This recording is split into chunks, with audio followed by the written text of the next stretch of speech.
Lineman জি sir. 2 metre 100 টাকা বিল বাড়ি লাখ টাকা দাও।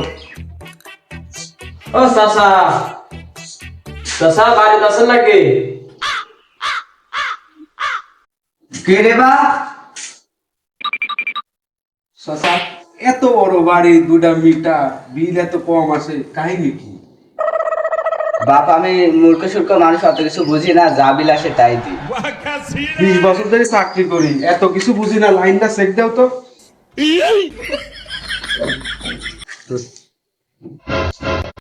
স্যার হচ্ছে না। নামো, তুমি সিঁড়ি দেয়া উঠো।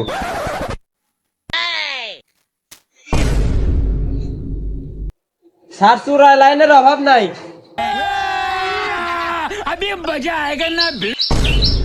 ভালো করে টেপটা লাগাই দে।